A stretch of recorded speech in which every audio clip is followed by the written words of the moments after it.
Welcome to Buddha at the Gas Pump. My name is Rick Archer, and my guest this week is Jonathan Talat Phillips. Welcome, Jonathan. Oh, thank you. It's great to be here. Real pleasure. I have a fairly long written bio of Jonathan in front of me here, but we decided I'm not going to read that. I'm just going to make a few points, and then he'll fill us in on the details. I became acquainted with Jonathan when he emailed It's a me. lot. Oh, I'm sorry. Yeah, I know. It's Everyone Talat. does it, Rick. Don't worry about it. Talat. And Talat is your Sufi name, and we'll get into why you have that. Yeah. But I became acquainted with you when you emailed me and sent me a copy of your book, The Electric Jesus, The Healing Journey of a Contemporary Gnostic. And I get a lot of books, and I, kind of like didn't even look at it at first. And eventually I sort of read a little bit, and I thought, well, this guy's interesting. I'm going to schedule him. And then as I do with various authors, I asked for certain chapters that I should read if I don't have a chance to read the whole thing. But I really enjoyed the book, so I ended up reading it cover to cover and just finished it last night. Oh, nice. Yeah, great story, interesting stuff, and we'll get into a lot of what you discussed in the book. It's a pretty quick read, too. It is. It's not like, War and Peace. No. Now, you are the co-founder of Evolver.net and Reality Sandwich. And it's funny, just this morning I was looking up something from the Yoga Sutras that I wanted to bring into the conversation today, and the best reference I found for it was on Reality Sandwich. It just happened to be. Nice. Yeah. Nice. So, so we're going to get into what Evolver and Net and Reality Sandwich are. I just wanted to say, doing this show stretches me a lot because I talk to a different person each week, and I kind of get into their world and read their book, listen to their interviews and stuff, and it never fails to kind of clear away some hidden assumptions that I had or expand my perspectives in a different way. And your book did that for me in spades. I was reminded of that line from Hamlet, there are more things in heaven and earth, Horatio, than are dreamt of in your philosophy. So I would encourage people listening to just suspend any sort of rigid attachment to an understanding of the way things necessarily are, if you have such attachments, and just let yourself get into Talat's world and consider the possibilities of what he's talking about. And he's not talking about them, won't talk about them as absolutes, but as possibilities, as like, I don't know what this is, but it sure seemed real to me, and wow, what are the implications of it? That kind of thing. So where should we start? Yeah. If I could just add, because it'll be part of the conversation too, is part of my bio is I'm a bioenergetic healer. Mm-hmm. Been working for 6 years, Reiki master, and so a lot of bioenergetic healing is like it's therapy with energy healing and using spirit actually to help with the therapeutic process. So I really believe in that. And I have a website, talathealing.com, if people are interested in checking that out. And I'll be linking to all that stuff, Evolver and Reality Sandwich and Talat Healing all from badgap.com, so people you don't have to stop your car and write this down. You can follow it later. Yeah. And obviously you didn't start out as a bioenergetic healer. You started out as a typical hedonistic, agnostic young fellow in Colorado, and then one thing led to the next. Yeah, I mean, when you were talking about suspension of disbelief or I can relate. Like, if any topic that we talk about here is weird, let it be weird. I really love the skeptic's path. It was my path and still is to some degree. But I mean, the great thing about gnosis is it's a word meaning direct knowledge, direct experience. So it's a different kind of wisdom where a preacher, a teacher, they can't just tell you what it is and you believe it. I've never done that. Right. I never believed church or any of these things. But having direct experience, you start to come to understand what a lot of initiates from the different traditions across the planet have really been saying throughout the centuries. Mm-hmm. Yeah. And so, not only should you not worry about taking things with a grain of salt, you should take things with a grain of salt, and let experience be the final arbiter of their truth or falsehood. Don't take anything on faith. You know? Exactly. And the great thing about the skeptic's path is like any truth they own, they really owned it. It's not like these new agey folks who are like, oh yeah, that sounds great, and they just accept. You know, it's like a battle. Yeah. So those little lights of truth that come in, and then they get bigger and bigger. So I really love the skeptic's path, but probably because it's my own. Mm-hmm. No, I think it's and in a way it's a scientific path. You know, a scientist is a skeptic. He doesn't believe something because somebody told him. He believes it when it can be experientially verified, and even then he's open to the possibility that some new experiment is going to refute his findings, and he might have to throw the whole thing out and start over again. Yeah, and that's a good scientist. That's an open-minded scientist that hasn't been stuck in his dogma and the paradigms that he was trained in. Because, I mean, I had a real frustration of Jade in the book. Mm-hmm. She's one of the main characters. She's super fun, but her brother was a doctor, and when I started seeing energy fields, I had told him this, and he just did not believe me. He did not believe there was human energy fields. And so I just told him, like, well, okay, if you don't believe me, let me show you. There's a very easy way to show people energy fields. Mm-hmm. And he's like, I don't want to see that. So he's not a scientist. Yeah, well, wait. If the human body is actually energetic and electric, and you're a doctor, and it has a great significance, I actually think we can't heal so many diseases, especially things like depression and even cancers. Without that knowledge, and he just was like, no, I don't want to hear it. I don't want to look. I want to find out. And that didn't seem like the scientific path to me. No, it really isn't. It's a kind of a diluted version of it, But if you're really true to the spirit of science, then you're open to all possibilities. Yeah, and something I love about bioenergetic practice is it's a little bit of a game, and you have to play by the rules. Mm-hmm. And one rule is you have no idea where it's going. And everything's experiment, and somehow by this unfolding process, the healing will emerge. But it's actually you're kind of lost in experimenting throughout the whole time until you connect with the energy, the shadow component that needs to be brought in for union, and then the healing reveals itself to you. It's so beautiful, but it is that kind of surrender to experience. Mm. And on this theme of science, I like to think that everything is a valid scientific theory. Does God exist? Do angels exist? Do aliens exist? Anything, any question you could ask, it can be explored really in accordance with the principles of the scientific method. Repeatable experiment, having others be able to follow the steps you took and arrive at the same conclusion.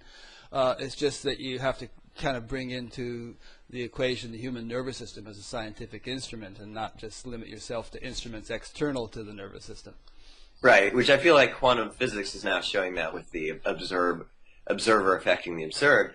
And, Rick, when you're saying this, I'm thinking about, my book, I talk a lot about the ancient mystery schools because they tracked this science. They were studying astronomy. They were studying mathematics. I mean, look at Pythagoras. He was a mystery school initiate. They were studying all these things about what we would call science, but part of that science, and probably the most important part, was the science of consciousness and the science of the universe. Mm-hmm. So it was the initiate's path of, and if you're going to study the universe, you've got to study energy. Yeah. Because the whole universe is energy, and I think it's spiritual energy. It's the consciousness to it. To us, this being that's the universe is constantly changing and present with us. And the mystery schools had a real path and a trajectory to go through that. Right now I've been working with the Santo Daime Church. Do you know them? I know them through listening to you. Okay. I had heard of them, but I learned more about them listening to you.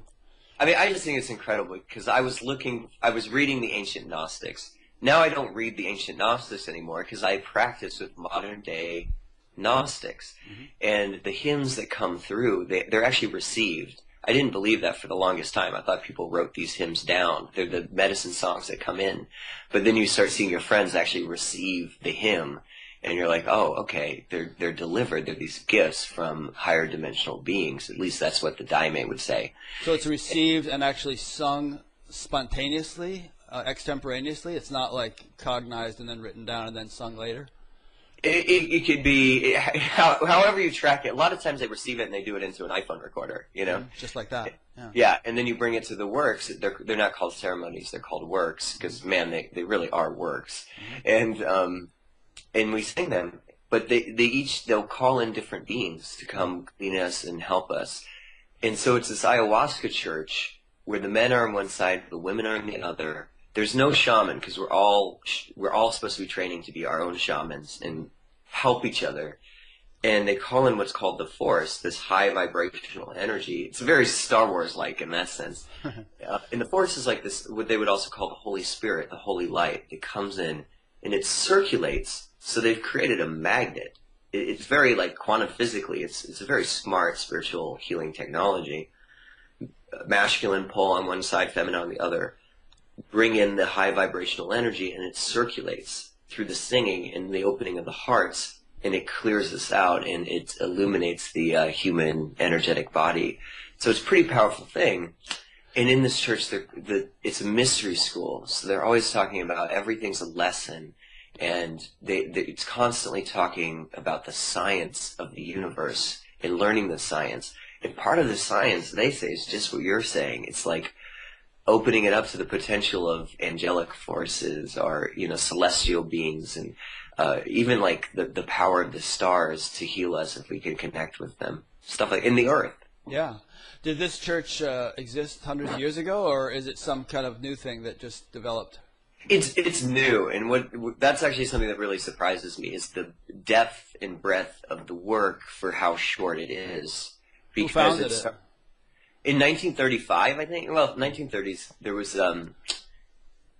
this 6'5" black rubber tapper named we call him Master Aneo, and he was drinking with some shamans, and he had this vision where he was taken up into the celestial realms, these beautiful kind of heavenly realms. The Gnostics would have called that the Pleroma, and he met this kind of fusion of the Virgin Mary with the Divine Mother of the cosmos and the Queen of the forest, the Queen of nature, this mother spirit.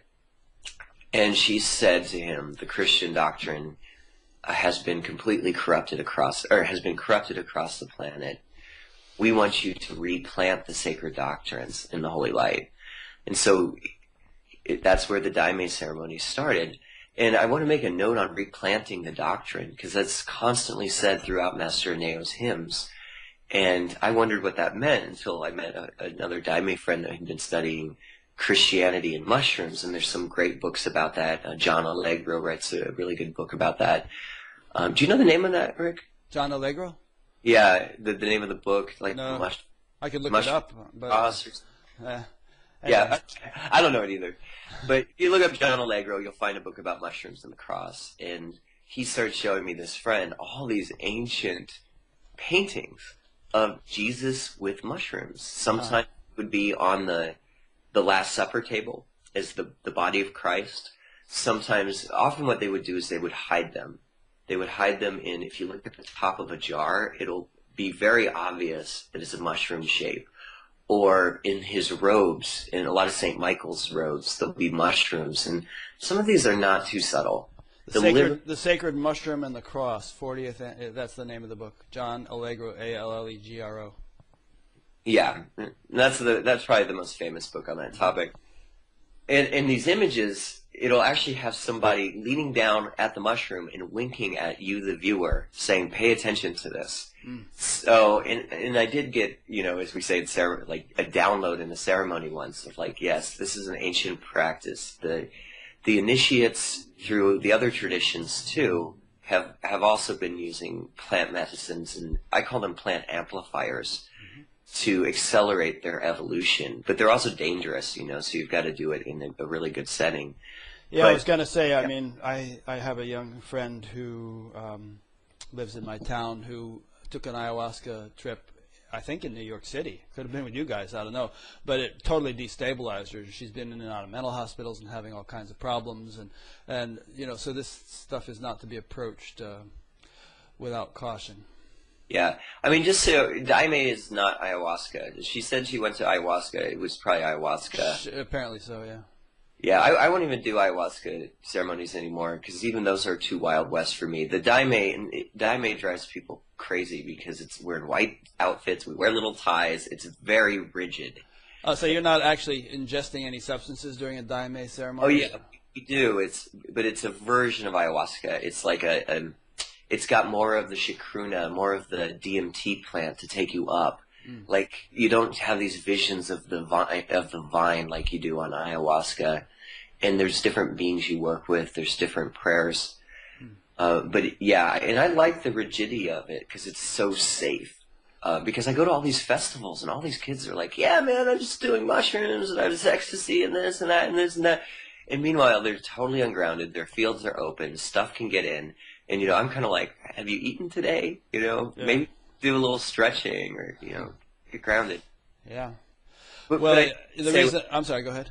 Well, I just wanted to say with the mystery schools, though, they knew how to create safe containers for this. And it's across the planet.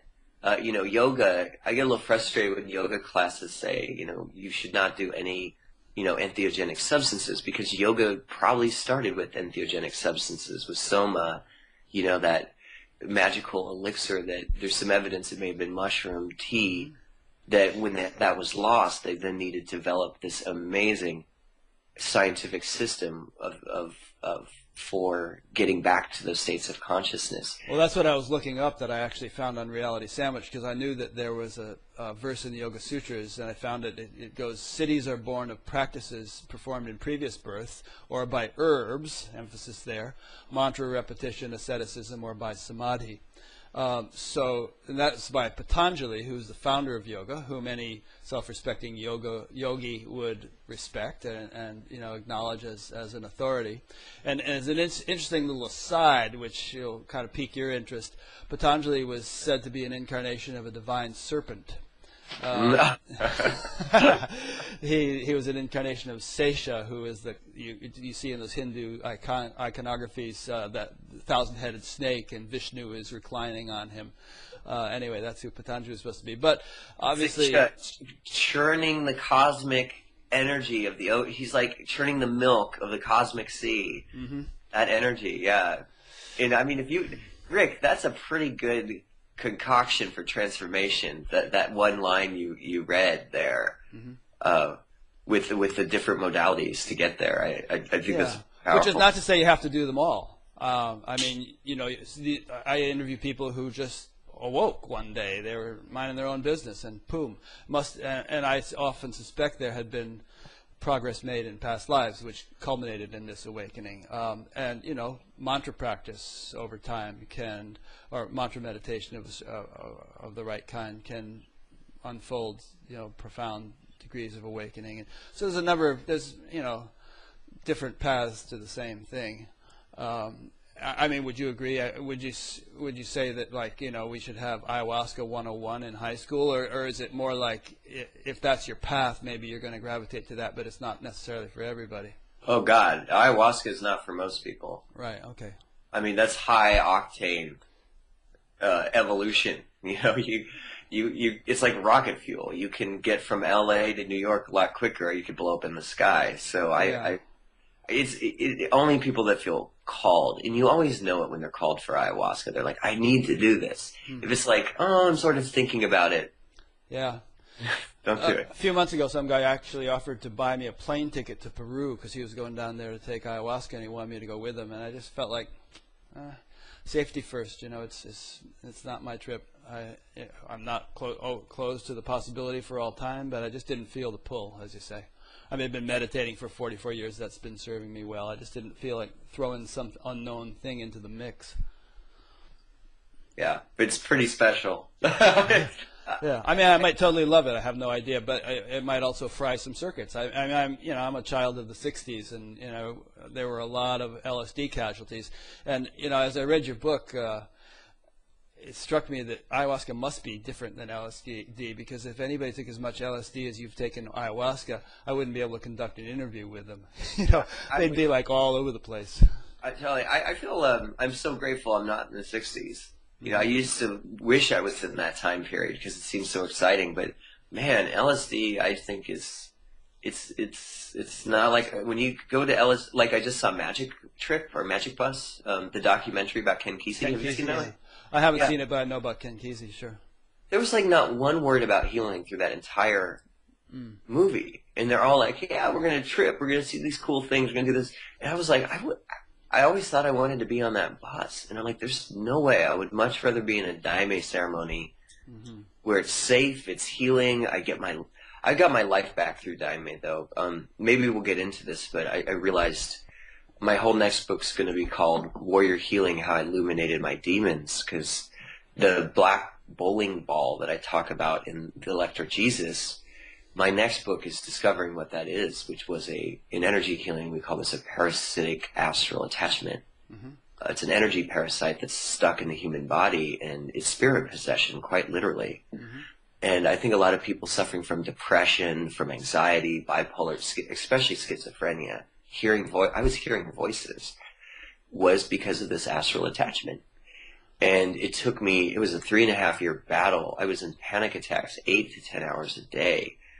And through the daime, through yoga, through deep tissue work. And actually, you know what really helped was yoga and deep tissue with the plant amplifier of what we would call Santa Maria, which is sacralized cannabis. In the daime, you pray, you do the rosary to Santa Maria, and it sacralizes it, and you can connect with this being. And I was able to get my life back and get my energy body back, and the voices went away, and the depression and all these things as I illuminated this demon, and they become an ally. So it's a little bit, we're going deep here, but I feel really called to this work because I see all these people suffering and they don't even have a spiritual perspective, so there's no way to actually treat and address and treat it. Where it's like, I think if you went to a psychiatrist and said he was suffering bipolar depression, schizophrenia, 8 panic attacks, and they're gone, that's pretty phenomenal, you know. Yeah, I mean, if you went with those symptoms, you'd just be loaded down with a lot of drugs. And I tried that route, Rick. I did. I tried some Xanax and some it was just deadening, right? Deadening. Yeah. I remember just one time during my drug days in the 60s, a friend and I took a tranquilizer just for fun because we didn't have anything else. And God, it was so... I didn't even take a lot. I just took a regular dose, and I just felt so numb. I thought, God, people live like this? But, you know, there was a time where numb was good. Like, if I could have gotten numb, that would have been okay, but it didn't work. Yeah. It was it took all the bliss out, even though I didn't have a lot of bliss in those days, but it was sort of like this flatness that was kind of very distasteful to me. It's very of our culture. You know, the more I get into healing, the more I realize it's multidimensional and creative. It's artistic. It's nature-based. And we live in such a flat world that doesn't honor so much of the different energetic centers in the body, the sex chakra, the creative chakra. It's like... You know, you brought up high school. Should we be teaching the ayahuasca 101? Well, I definitely think we need to bring drama back and, you know, the music, and because just the math and science is actually killing our souls. And another thing on top of that is we're just not taught how to be human, like how to listen to another person. The bullying and the psychopathic popularity contests and the shootings, for me, it's all just endemic of uninitiated culture. And I would say that for those for whom it's their dharma, math and science can be a wonderful, exhilarating, beautiful, mystical thing, you know, if you're cut out for it. But obviously it gets budgeted, that becomes the mainstay of education, and the more artistic things get budgeted out, and, you know, and that's deadening for a lot of people. Well, but I think the science is artistic too. Like there's a whole connection between. I mean, Evolver, first of all, and Reality Sandwich, people are nuts about science because it's so much about consciousness. I mean, like especially like design scientists like Buckminster Fuller. What I'm seeing a little bit is we're segregating and isolating the sciences. It's almost like how we create aspirin or something, whereas we could actually just eat the whole. What does aspirin come from, a bark or something like that? Yeah, it does. It comes from a tree bark. And you know, some of these cultures will actually have the tree bark, and it'll cure the headache versus isolating and separating.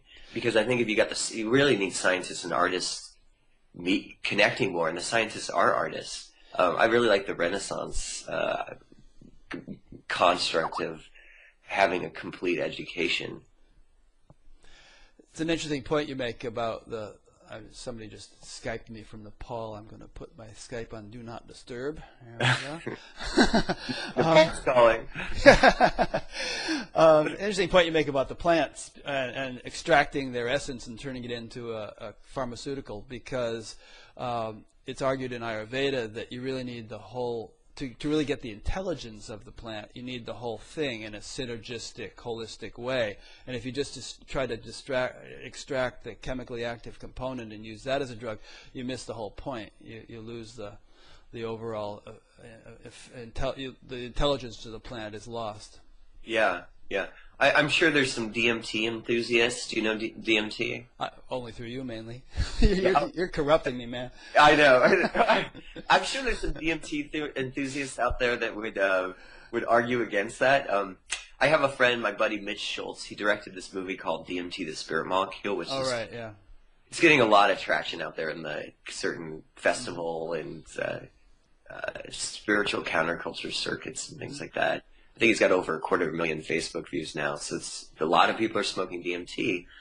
And what happens is it shoots you out of this like cannon across the universe. It's the realms are almost always like animated and wild, and they meet spirits. They meet the machine elves are quite popular, but it's all visual and quick and over.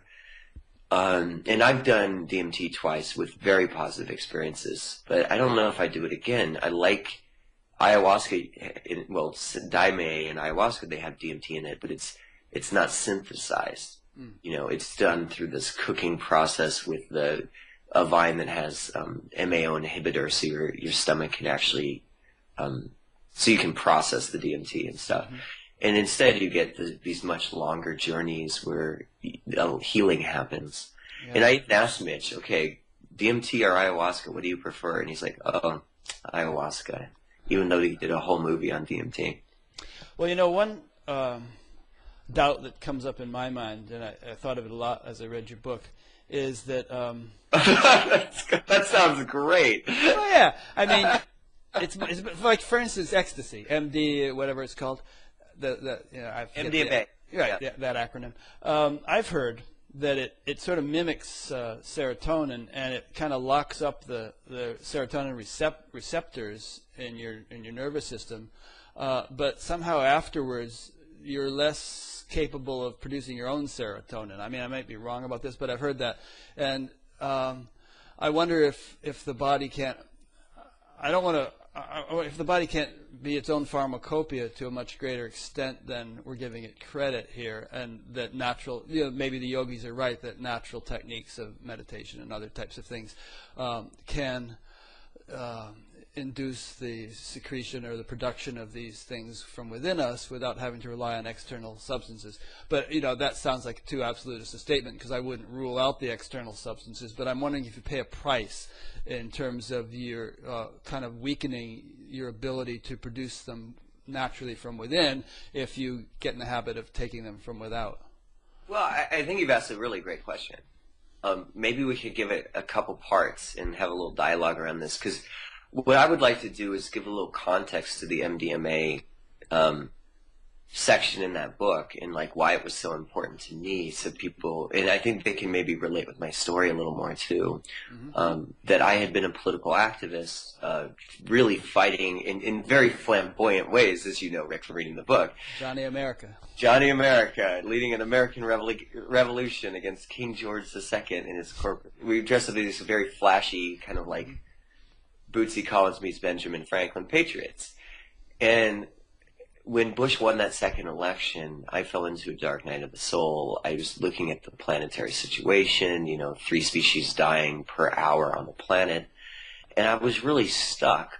And it was too big, I knew, for governments, for economies, for any of the systems we had. So, I was looking for some type of paradigm shift, a way of seeing things differently. And, I looked in all sorts of places, and it wasn't until my 30th birthday where, the line where Jamie says, you need to take some MDMA and get your ass on the dance floor, that I finally got out of my head and in my heart and connected with community in this higher vibrational way. It was like the red pill in the Matrix, deprogramming me from this parasitic, hierarchical, dominant, very cruel paradigm that we're brought up in and unconscious of in this society. And there's a lot of joy and beauty here too, but it's a death system, generally speaking, of the way these systems are set up, at least where we're at in this stage of societal evolution.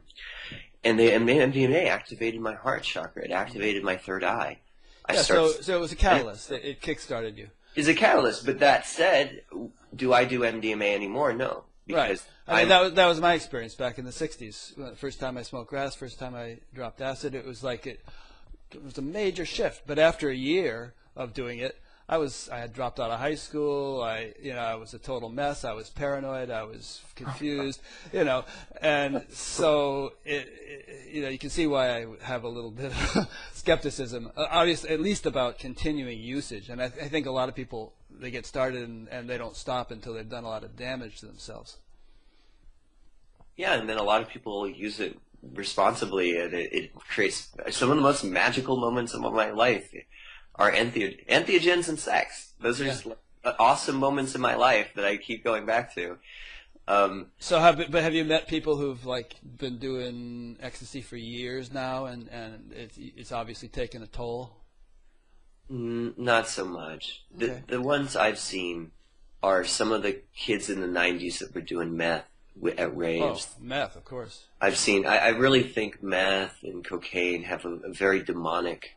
There's demonic energies associated with them, and to get off, and heroin too, and to get off of those. And the irony is, sometimes to get off of them, you need to do entheogens, not MDMA, but ayahuasca, iboga, the root bark in the Amazon is very good at getting people off heroin addicts.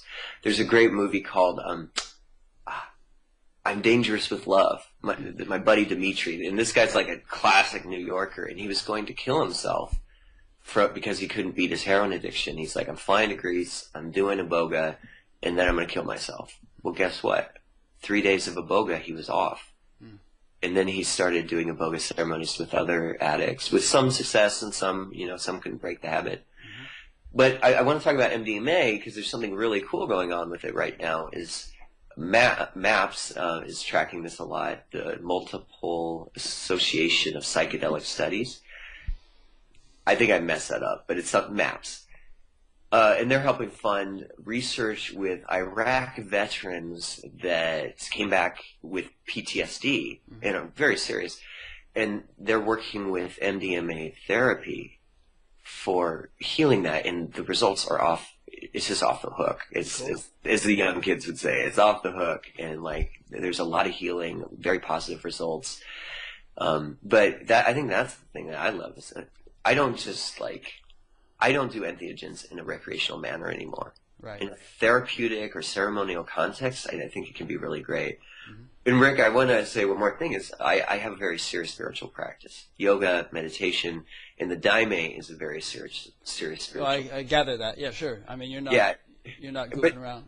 We do meditations, there's all sorts of spiritual work that goes on in there. Yeah. Yeah, no, I'm not accusing you of just being some kind of druggie. I'm just saying, I'm concerned that, probably most of the people who would listen to this aren't going to go off the deep end, but I'm just concerned about the general notion out there in the culture that, you can just do this stuff indiscriminately without any consequences. It has to be put into some kind of more serious context, as you were saying. The worst results I've seen as far as ayahuasca are the basement shamans. Yeah, that kind of stuff. Decide they're going to order this online and do it at home. Fortunately, usually it just doesn't work. Because they get some kind of bogus thing. Or maybe the ayahuasca is just like, no, I'm not. Nothing's going to happen with this because it's a spirit. Or they get their ass kicked. Those are pretty much the two that I've heard. I'm sure there's some people that have had good experiences, but generally I've not heard of that many great experiences from that. Yeah. Incidentally, I just want to mention in passing that the Department of Defense just awarded a $2.5 million grant to the TM researchers for using TM to deal with PTSD, also transcendental meditation. Yeah. Wow. I just read this quote from the Dalai Lama that's probably pretty famous, but he said if we taught every child meditation, war would be over in like a decade or two. Yeah, I interviewed someone last week, and she was saying how after her awakening, there was such a huge change in her health. You know, she just didn't get stressed. She's from Florida, but found she could drive in a snowstorm alongside big trucks and not be in the least bit tense or stressed, and feel totally relaxed when she got home. And her health, pain that she had from an old skiing accident completely disappeared and stuff. And I commented, boy, think what that could do to the healthcare budget if everyone could be like you. But then afterwards I thought, yeah, but what could it also do to the military budget and a lot of these other budgets where huge amounts of money are wasted on stuff that wouldn't even be happening if people were living in higher consciousness. Yeah, and it feels like these things are transforming. Mm-hmm. I love to see the gun laws. I was in a ceremony, and one of our leaders prayed that we change the gun that the gun laws transform, which is a different. I've never heard transform and gun laws put together in the same sentence. Nice.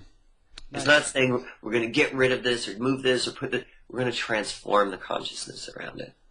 Well, on your theme that you mentioned in the book at times of feeling perhaps pessimistic because the powers that apparently be are so dominant and so intractable, and what can little tiny isolated outcroppings of awakening people do about them? The book ends really, right? But yeah. Positive, but also like negative at the same time. Well, I just wanted to mention that subtle is more powerful, and that if you're operating from a deeper level, you have a lot more leverage than if you're operating on the surface. And we've seen throughout history radical changes take place time and again in society. And I don't know if we can exactly say why they took place, but they do take place. And, if we went back 150 years, none of the people living then could have imagined what life was going to be like today. And in many respects, it's a lot better today than it was then. There are obviously some bad things, but, try having a tooth extracted 150 years ago. Oh, God. Or something like that.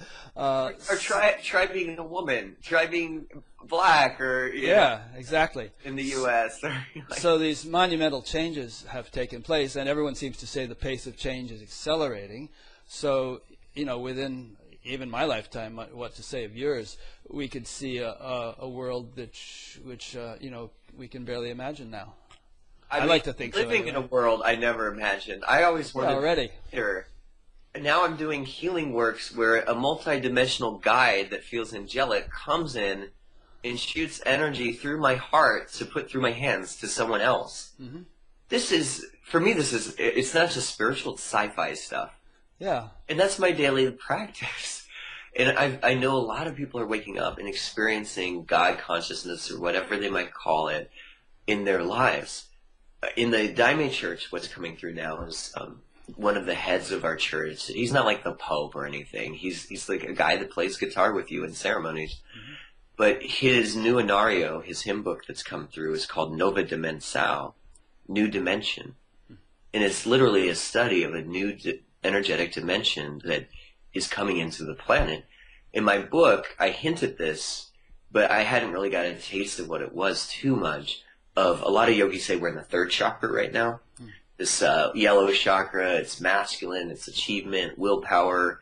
We went in 10,000 years from planting seeds in the ground to splitting the atom, seeing Hubble telescope showing us all this crazy stuff about the universe. But now these fires of this masculine charge are pushing us into the heart center where healing is, and integration, love. And that's the gateway to spirit. And this is where spirit and matter connect.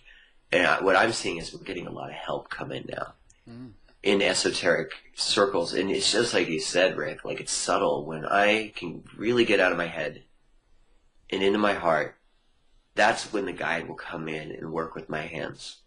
Mm-hmm. But if I'm even just a little bit in my thought process, he won't come in. And I'm a much worse healer when that happens. Much better when it's quiet and in the heart and centered and subtle. But I feel a lot of people are activating like this, and things they never thought would have happened are happening now. And I'm sure there's folks out there on this call, some may be like, this guy is a little crazy, and others are like, wow, I'm going through this. Yeah. I've had people get in touch with me, as you have, who have, had never even thought about this kind of stuff, and all of a sudden they'll wake up one morning with some strange energy starting to rise up their spine, and it's getting more and more powerful. And next, I'm referring to a woman named Sarojini, whose interview you can find on my site.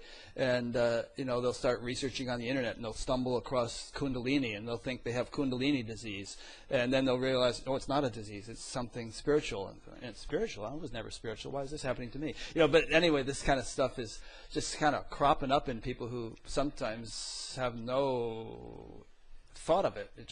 They're waking up.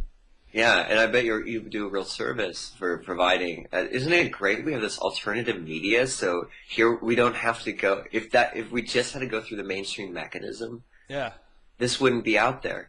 But this is where science and consciousness are really good friends. Absolutely. Technology. When I was researching my book, right, I'm looking at all these Gnostic texts, which would have got me killed reading. Yeah. Burned at the stake. Burned at the stake just a few centuries ago. You know where I did most of my research? What? Where? ChristianWritings.com. You can find all these ancient texts that would have got you killed, like for free, right there on the web. I was reading this just the other day about this Christian priest who got burned at the stake for suggesting that maybe the little wafer they use in Catholicism wasn't literally the body of Christ, it was just symbolic in some way. They burned him at the stake for suggesting. Oh my God! And that gets into a huge theme of my book, which is this literalist Christianity that's just so narrow and unforgiving and unchristian. Yeah, yeah. And how frustrated the Gnostics were in this. Because they were the torchbearers holding this ancient lineage, and then, as I say, because of these historical reasons, mainly the Second Jewish Revolt in Israel and the Roman Empire clamping down, and then everyone scattering, a third of the population died, that this mystery school got fractured, and you had all these literalist churches that came up out of it, and that's where you get the Roman Catholic Church, and eventually you have the bishops calling the Gnostics, the ones that were actually holding that Christ consciousness, heretics. Yeah. And the Gnostics were really upset by this, saying they're frustrated. The text, it just seems they're frustrated. These people are claiming the name of Christ without knowing the Christ within. I think the problem is that mystics don't make good administrators, and so non-mystics always rise up into administrative positions and start to throw their weight around, and make it hard for the more sensitive, deep people. Okay, I mean that's a weird thing to say, and I think about it all the time. Yeah, that comment, because the right wingers are very good at powers and structures in creating giant conventions with 100,000 people and mega churches with 10,000 people. And, I even look at the Diamond, we're like scattered groups of, centers here and there. Yeah, and the best the lefties can do is Zuccotti Park, sitting around beating drums. But yeah, and then eventually they get the cops there and plow them out. But we keep coming back and we get stronger, and I think we need to start creating these systems. Something I see very powerfully, maybe you've been tracking this too, Rick, is the festival culture. You mean like Burning Man and stuff? Burning Man, Lightning in a Bottle, transformative festivals are exploding across the planet right now. And people are going there and seeing a whole different way to be human. And what I love about Burning Man is, I have that, one of my favorite chapters is that Burning Man scene called The First Extraterrestrial City on Earth. But it's like, for those that haven't gone, I'd like to just give you a vision of Burning Man, which is, I think it's 50,000 people that go, and it's not about commerce. There's no commerce, no logos. There's not even barter. It's a gift economy. So you give things from your heart, and people go and create these camps that are the camps of their dreams. And you can go into any of these camps, and there might be a yoga camp, there might be a dance camp, a maze camp. I've seen homemade roller coasters. It's crazy what people come up with. A whiskey camp? I heard Whiskey and whores. Seems like you have a whole spectrum out there. I mean, probably the grossest is there's one called Porn and Eggs. So you really can choose your own adventure. You can go to like UGB Keelers and get a massage, or you can go to Porn and Eggs, and you might get what you're looking for, you know? But there's not so much judgment. And it's just the synchronicities out there because it's such a higher vibrational consciousness. There's not these walls and limits and competition. It just flows. And it's crazy. You'll be like, man, I wish I had an orange right now. And some dude on like a tricycle juggling oranges will throw you one. It just happens all the time. It's like magic out there. I've experienced that kind of thing, just really unusual things that you think, like, I'll tell you a quick story just for kicks. I was actually going to hit you up for a story, so good. Okay, so I was in this meditation facility in upstate New York, and I had moved and didn't have any things. I wanted certain things. I wanted some Brasso and to clean my puja set and a few odds and ends. But one really unusual thing, and I also wanted a pair of decorative shoe buckles for a pair of Florsheim shoes because I had gotten them wet and they expanded and the buckles had broken off. And so I was moved from one room to another. And in that room, the previous occupant had left behind everything I wanted except for the decorative shoe buckles. Of course, which would have been pretty weird if he had left a pair of those behind. Yeah. So that night I was walking to dinner, and something caught my eye on top of an air conditioner in the hallway. I looked up there, and there was a pair of decorative shoe buckles that I was able to attach to my shoes, and boom, you know. And they weren't the buckles I had lost. It was like, why would those have been there? Wasn't that an interesting? Oh, man, I'm not even sure what decorative shoe buckles are. It was a pair of dressy shoes that had like these little metal buckles on them, the Florsheim shoes. I was wearing a suit and tie back in those days as a TM teacher back in the 70s. Yeah. But you know, that was like, okay, who organized that for me? Yeah, it's so like Rick, I hear that and like I'm like synchronicity and skepticism. My girlfriend would be like 100% synchronicity, and I know her life opens up more than mine because she's just, if you believe everything is a synchronicity, I think it rolls better. But where do you lie on the synchronicity skeptical realm as far as that situation?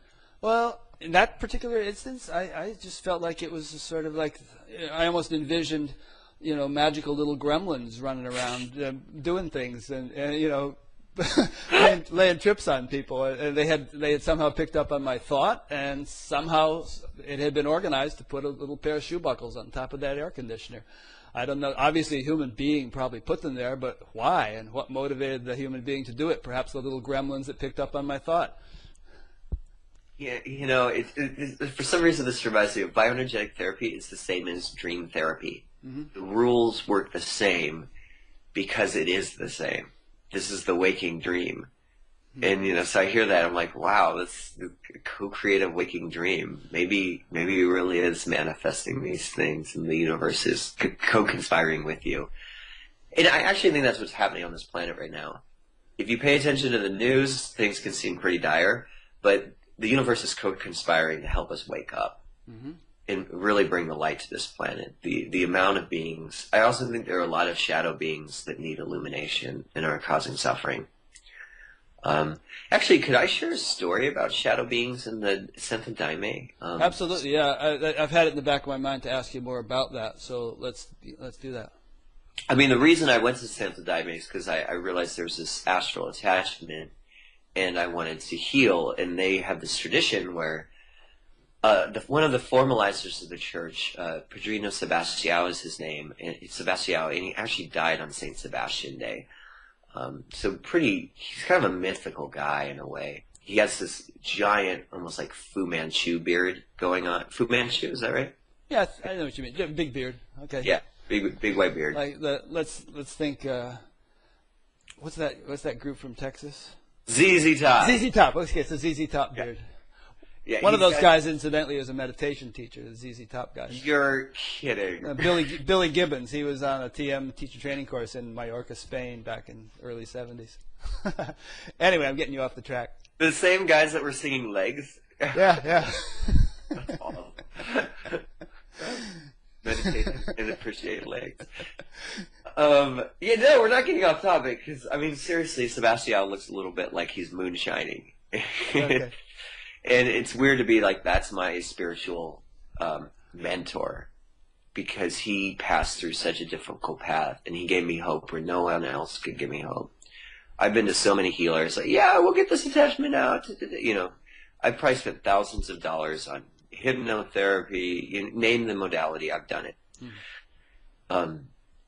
In Sebastião, the story is in the early 80s. There was a sorcerer in the Amazon. I mean, if people have been in the Amazon with ayahuasca, especially, be very careful. There are so many sorcerers and dark shamans, and there's a lot of great healers too. But there was a sorcerer who was possessed by a demon called Mr. Trunkarua, and Trunkarua means blocked path. Hang on one second. I just want to provide a context for this discussion of demons, okay? Okay. Because it might be pushing some buttons or stretching some boundaries for some of my listeners who might think of all that as just fanciful, imaginary stuff. I'm always talking about intelligence in these interviews and how intelligence permeates the universe and orchestrates and conducts everything. But obviously, if we're talking about a manifest universe, we're talking about polarities and opposites. And if there is kind of, we could say, positive intelligence, then there's also negative intelligence. And even traditionally, mythologically, you have the gods and the demons battling with each other and so on. And those stories just are relating to, we could say, organizing principles or laws of nature which are functioning at subtle levels and making, kind of keeping the universe rolling. And there are always these polarities. So, when you ask, well, how could children be sold into sex slavery or something, there's obviously some dark energy, some dark intelligence influencing that kind of behavior. And so, anyway, that's my context for understanding when we talk about demons and light beings and all this stuff. There are subtler levels of creation which don't ordinarily meet the eye, but are nonetheless as real as trees and cars and people that we see walking around. And this stuff has, it's all across the spectrum in terms of positivity, negativity, and it all serves a function. I mean, it's not like you could have all positivity and have a universe. It all serves a function. So anyway, that's my context. Go for it. I think that was a great explanation. It really aligns with the Daime cosmology as well. So yeah. We are going into some strange territory. It was definitely strange for me. And just so you know, the Daime, the first thing is understanding what's a being and what's you. Discernment is the number one thing. And it's where the being and you connect, where your stuff and where your stuff meets. That's where the battle spot for light and love, because it's a fight of reunion. Because I could actually discern there was another being or energy consciousness or dark energy intelligence attached to me, I could finally work with it. That was like the changing point. And that's a changing point for a lot of my healing practices, recognizing these forces. So, but anyways, there was this sorcerer that's possessed by Trunkarua, and very powerful demon. What we see in the Daime is they run in phalanxes quite often. There's kind of like a head one, and there's other ones that are in this line. Little gangs. Gangs. Just like I live in New York City. There's gangs here, and often they have leaders, right? Mm-hmm. In fact, they act in a similar way. They're just beings, like we're beings, Mm-hmm. In fact, the being I was working with was much like a gangster, a little bit like a pimp in a way. So Trunkarua came in with this sorcerer. The sorcerer was drinking Daime for this being, but it was too intense, and he actually died in this process. The sorcerer. The sorcerer did, and so Trunkarua then possessed Sebastião, and it was a 9.5-month battle where Sebastião was puking up blood. Trunkarua is the demon, the bad guy. Yeah, and Sebastião. Okay. In this moment in time, he's the bad guy. Right. Okay. It's the light and the dark coming to meet. Mm-hmm. And Sebastião is the he's the formalizer of the daimon. And Troncarua over a series, Sebastião got hospitalized, all these things, but over time, Troncarua eventually illuminated. It was a process, you know, it wasn't overnight, but he'd heal some and heal some more.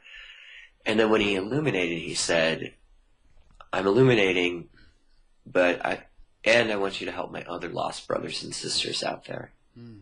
And that's where that's where the mediumship work started, of illuminating dark beings. And when you illuminate a dark being, it heals yourself. Mm-hmm. It heals them and it heals you. And so the daimyo is constantly talking about the spiritual war we're in, but it's unlike any other war we're used to, because it's a war of love. And it's a war where the loser heals and wins. They call it a war of the great unification. And so there are lines there's actually illumination works, and some of the hymns will talk about uniting the positive and the negative, just like you said, to become friends. Very interesting. It's spiritual alchemy, just like the old ancient mystery schools. They were all about spiritual alchemy of the light and the dark. You know, in the Vedic tradition, they have a lot of stories like that, where some rather highly evolved being, maybe even close to enlightenment, will be born as a demon in order to be Krishna's enemy, let's say.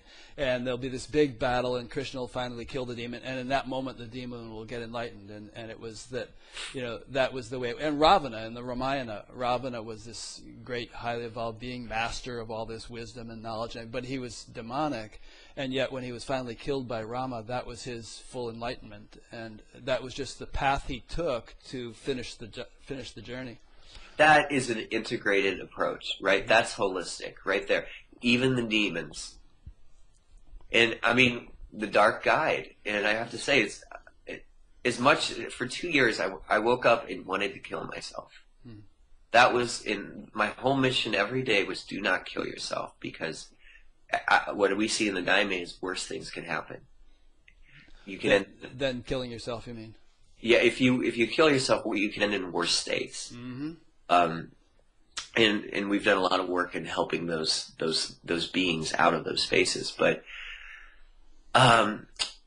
what a guide, what a teacher.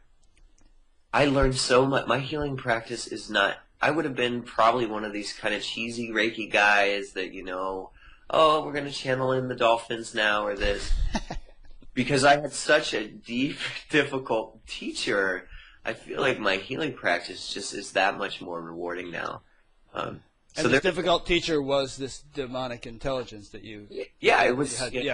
Outside of my guide, it was the most powerful guide I've had in my practice. And when I do bioenergetic healing work, we start with finding what the light guide is and the shadow guide for the evolution of each person.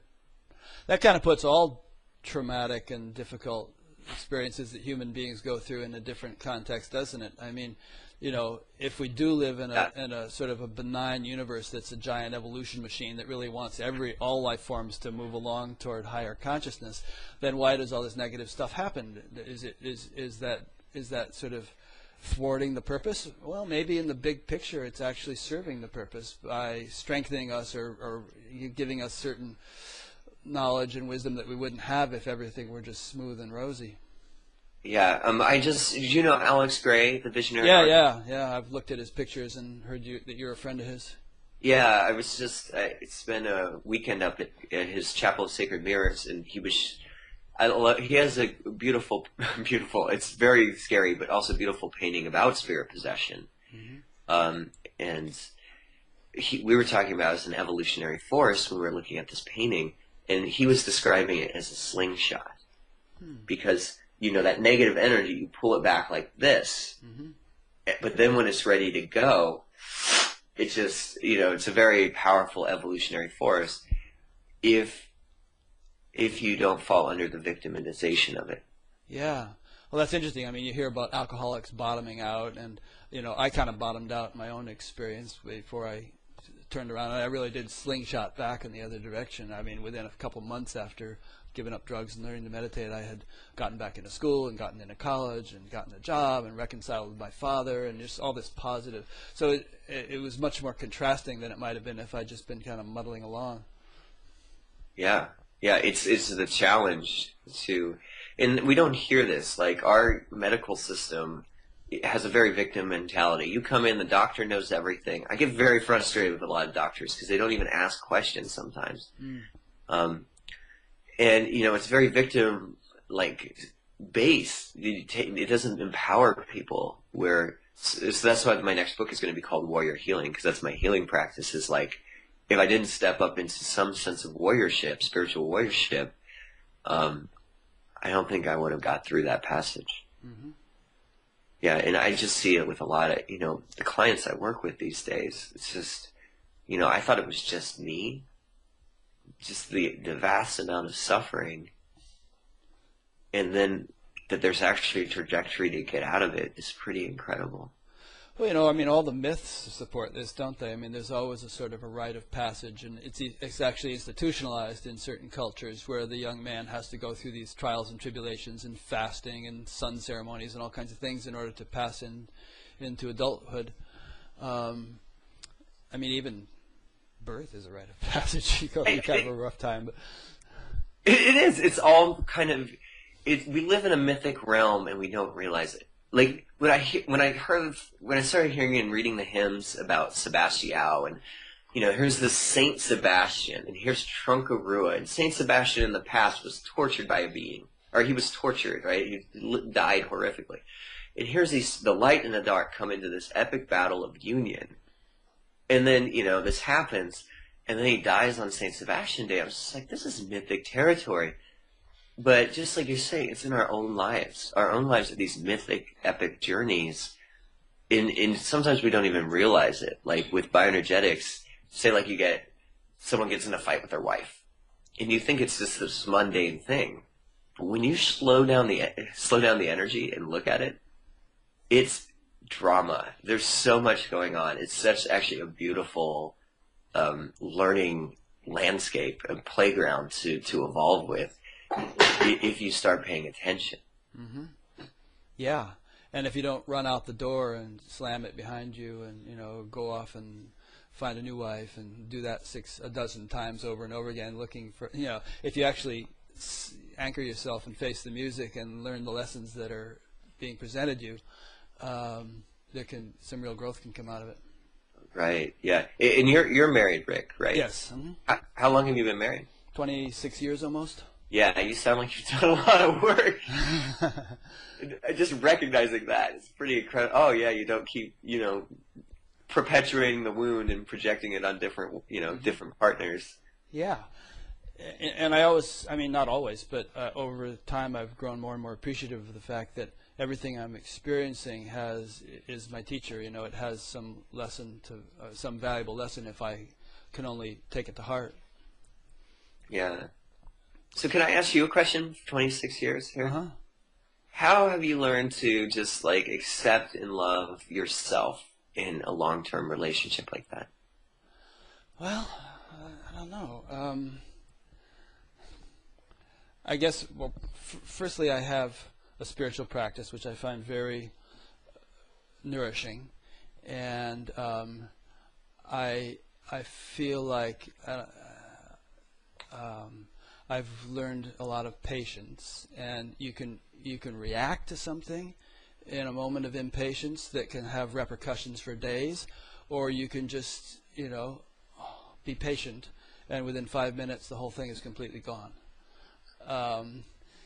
And I do have a spiritual practice, as I said, which I find extremely rejuvenating, and it gives me a clean slate twice a day, and so there's not a lot of as far as I'm aware, there's not a tendency to accumulate and harbor resentments and things. It's like every moment is new. I'm not sure if I'm answering your question, but that's what comes to mind. Yeah, I think that answered it really well. I think those 5 minutes of patience. Mm-hmm. That's even 5 seconds sometimes is all it takes. That saying, "This too shall pass." It does, and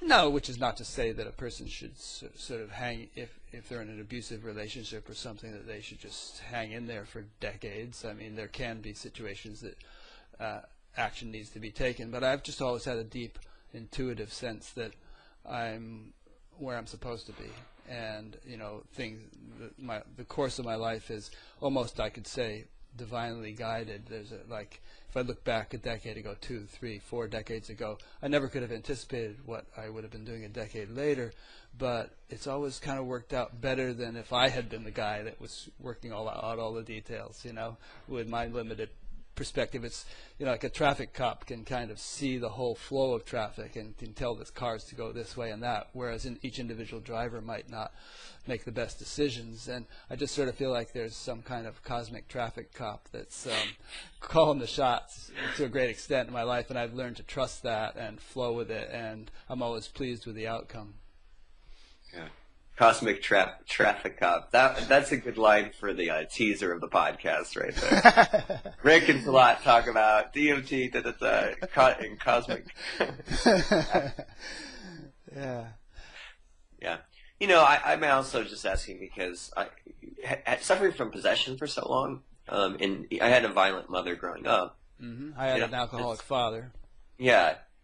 And so I project all these no's onto my girlfriend still, Mm-hmm. but they're turning into yeses, and it's just like I'm having a relationship like I've never had before, having cleared beings and that. But there's this beautiful opening happening of changing the whole construct of what relationship is to me. Mm. But sometimes, Rick, I don't win that 5 minutes. Oh yeah, I mean, neither do I. Okay. It's we're all bozos on this bus, as Firesign Theater, who was before your time, used to say. Who? Oh, it was this great comic comedian group called Firesign Theater. You can probably find old recordings of them or something, and they're back in the '60s, and that was one of their lines: "We're all bozos on this bus." Where was it actually televised, or was it? They had record albums out, and I imagine they did, actual shows where they presented their shtick on stage. They're good. What about? Do you have anything? I have a question. I could lead us off in a whole new direction, but do you have any? Go. Okay. So the whole idea of you're the cosmic traffic cop. Yeah, right. Well, actually, I just have a remnant question from what we have been talking about before I take us off in another direction. You've talked about, actual possession by some negative entity that, in your own experience. Do you feel like everyone has that almost to some extent? Maybe some major, some minor, but do you feel like we're, as a species, riddled with little, just as they say, we all have cancer in our body, but for most of us, our immune system takes care of it. Do you sort of feel like there are sort of negative impulses of intelligence ingrained in everyone's makeup, which makes us the mixed bags that we are? Would you say that's the way it works? I think everyone's got light and shadow, and so there's the mix. There's the light and the dark intelligences. Mm-hmm. The beings, another being is a little different. It's like a pest, Yeah, parasite. Parasite. I don't think we think of our energetic system as there's dimensions. The amount of space and complexity in the energetic body is huge. Mm-hmm. It's like ecosystems, and so there could be many beings in an ecosystem. And we see that with our body anyways, with bacteria and stuff like that. In some ways, I to be honest, I feel frustrated. I feel like I'm a doctor in the 1850s with an electron microscope telling people there are these invisible things that are causing illness. You can't see them, but from the evidence, it's making this happen, and they're called germs. Mm-hmm. And on the quantum level, there are these kind of parasitic forces that we can't see yet because we don't have the spiritual or advanced technology. I think one day we'll have the technology to invite frequency things that could, this is a little more Star Trek-y, but that can change the frequency of these intelligences much quicker. I feel like I had to do a little bit of the medieval approach to get through this, like a bloodletting or something like that. Anyway. Like you yourself, you began seeing auras and subtle energies quite a few years ago. And, there must be a whole range of potential development in that kind of thing. That there could be a very first inklings of it, and then there could be full-blown capability, which you might see God knows what, and then there could be the whole dimension of actually being able to do something about it, not just seeing it, but being able to do something about it. And so somebody like Christ, who could cast out demons, or someone just touches his cloak from behind and gets healed. Obviously, he's well beyond just seeing the subtle realms of life. He's in a position to actually be master of those realms, and so in terms of healing and the kind of thing you're mentioning. Yeah, he's a true divine son. He understands himself in his divine inheritance, so there's no fear. The connection is the protection. He's connected. Mm-hmm. Yeah, but so I think most people have him. Like, just honestly, from the work in the Daime, and it happens every time. New people come in, they see the mediumship work, they're like, that's your own stuff, you're crazy, that being's not really, because they come through people and speak. The beings will be like, fuck you, I hate you, I'm going to kill all of you, right? And then a Daime person will come up and say, welcome, brother, welcome for your healing, we're here to help you. And they don't believe it for a long time, and then suddenly they start to heal. What my being did is he started bowing at the cross and crying and saying he fucked up and he's really sorry. Mm. It's a process of redemption. And it was weird. One being came through and he was fighting and angry, and then he goes to the cross and he starts picking himself up. Came through you? Through me. Yeah. And so he's in my body doing this. He sees the cross, he picks himself up, and then he just starts illuminating himself, and out of joy starts jumping up and down out of the freedom of, like, the spiritual symbol and the power of it, and illuminated himself. and I still have Jesus issues. I've never thought of the cross as a fun, liberating force until that moment. And then I saw the joy of spiritual freedom, because these beings in these hell realms, they're really trapped and locked up and damaged. They're traumatized beings. You see them into the slough, and you have so much compassion for them, because you just see, even though they're hurting other people, they're suffering so much. They're so shut down. They've been in really bad spaces. They haven't, where they needed nurturing, they found punishment and torture and these things. So you help them open and turn the no to a yes. But what I'm saying with this is, people that first come into the Daime, they're like, no, that's you and your stuff. There's no way. And eventually their mediumship opens up, and that weird tick they have, the depression, the eating disorder, the addictions, that's such a big one with these entities. They come out and speak. And the great thing about bringing an entity into the room in a safe context is now you can work with it. Now you're bringing light. When it's back there, man, it can really mess your stuff up. Mm. When you're like, okay, we're going to bring you in and work with you, you can see what they're doing, what their intentions are. You can start like sending them love, and they lose their power in the light, and they gain a different kind of beauty. Yeah. I always thought of it like an art project of you'd start turning death into life and beauty. Flowers, energetic flowers. An interesting analogy is, how do you get rid of the darkness in a room? Do you analyze it? Do you fight it? Do you, try to push it out somehow? Or no, you flick the light on, and where'd it go? It's gone. You just brought light to it, and that's the end of the darkness. Yeah, I wrote a Facebook post saying, I think I'm starting to understand spiritual alchemy better, and that the light, as they say in the Daime, is way more powerful than the dark. Mm-hmm. And so many people agree with me, but so many people are like, no, that's an ignorant statement, light and dark are even in this, but I think your analogy kind of shows a point. Join me, Luke, and together we will rule the universe.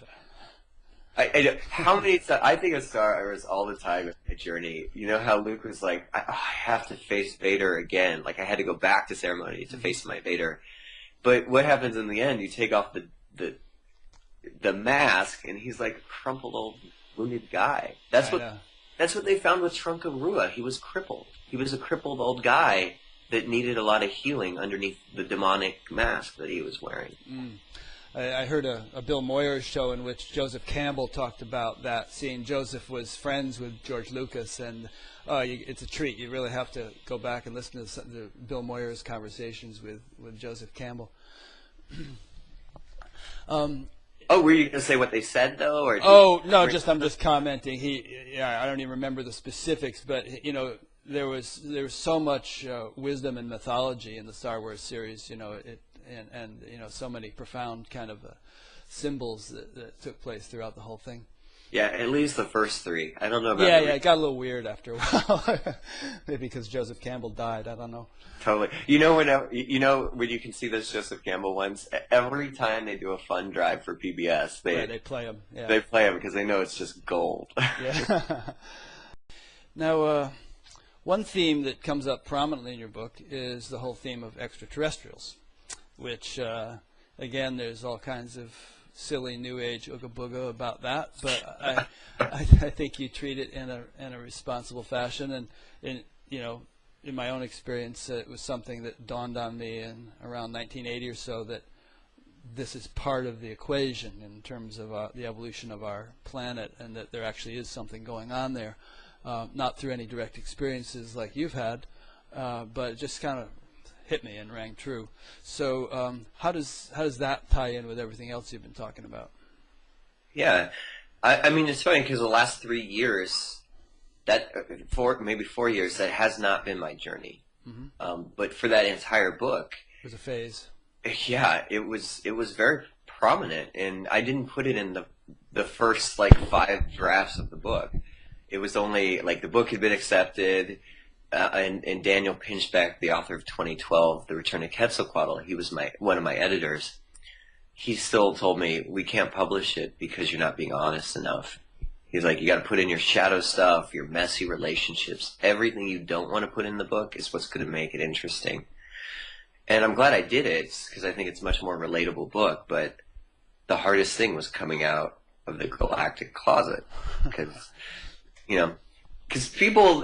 people can handle spirituality and consciousness, but as I say, when you drop the A-bomb, the alien, you become one of those freaks. And that was my perspective. But yeah, the first time I started seeing energy fields, the night I took MDMA, I was in my room, and as soon as it clicked on, I felt myself realizing, oh, you could see things this way.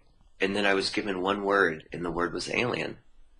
And so throughout the experience, it's kind of this opening to some type of galactic guidance of perhaps beings that may have been initiated in another planetary realm and are helping the ascension process here on this planet. I don't know. I mean, my theory, I have various theories, but one is if you can believe in reincarnation or transmutation of the souls, then it's very probable, just like you've had many lifetimes here, maybe as an Eskimo and a European and a potato farmer or whatever it is, you may have had some experiences on some other planets. Guidance I do keep getting is that the universe is just so much weirder than we possibly imagine. Mm-hmm. I also think we may have connections to these different lineages, if you will. In my book, there's a huge thing about lineage that comes up in it that I don't hear an extraterrestrial phenomenon. It's usually this kind of 1950s, abduction story. And this was more of inheriting certain genetic or energetic coding that makes you, it's ancestral. And just like in U.S., we could be, we're really big mutts, it's Irish, German, English, Kenyan, Cherokee, whatever. We may have these different associations to certain other star systems if you follow the lineage back far enough. And I think the Earth is a very magical planet that's connected to the rest of the cosmos. Mm-hmm. And how much of all that you just said and other things you might say are just speculations that you have been playing with or maybe gleaning from various books, and how much of it was inspired by your direct experience? I'd say most of that is not too much from books. I can't think of many books that are like this. Can you? I've read things along the lines of what you were just saying. I couldn't name you a book, but there are people who kind of, posit, for instance, that human beings are basically from another planet in general, and that some early explorers from someplace else colonized the Earth and maybe interbred with the beings that were here and so on, and that's what we are today. But who knows? Yeah. Most of those books I've read, though, seem like really woo-woo, sloppily channeled books. And I mean, I love Barbara Handclough, but I mean, she basically says the moon is made of things that it's not made of, and it's just green cheese. There's green cheese, but so I lose my confidence, because for me it's still scientific, it's still energetics. It's complicated, advanced string theory stuff, but it's there. Yeah. I think a lot of it was intuitive. Maybe Daniel's 2012 book with crop circles inspired it. Most of it was experiential. So do you feel now then that some sort of not only subtle intelligence, I mean, there's various ways we can classify this stuff. It could be subtle beings who dwell on the Earth just as we do. It could be that the whole issue of Earth versus somewhere else is meaningless when you get to a subtler level. There's not this sort of space-time rigidity that we have on the surface level. Or it could be that they're beings that are actually from the Pleiades or someplace that and then we have to solve the issue of how they got here, the distance of 400 light years or something. But maybe there's wormholes or some advanced technology. So there's all these things in the mix. But the essential question is, to what extent do you feel that all of that is pertinent to the spiritual awakening of the planet now? Well, don't we want to meet the neighbors? Sure, yeah, absolutely. I mean, as my screensaver, I have NASA's latest picture of the day, which is constantly rotating different galaxies and all. I'm out there, man. Yeah, I mean, I reminded the scene last winter where we were driving, my girlfriend's from Jersey, and we were driving through Jersey strip mall land, and we were both getting so depressed, and I kind of looked around and I just said, one alien, and she's like, what? I'm like, all it would take was one alien on this planet to change all of this. Change our perspective on everything. But that's not how I see it's happening. I don't think we're going to have someone land. What I see is we shamanically wake up. It's artistic, it's mathematical, but it's this mystery, just like we follow the synchronicities in our lives, and it opens up. The number one thing there's two things I really get responses on in my book, because people resonate.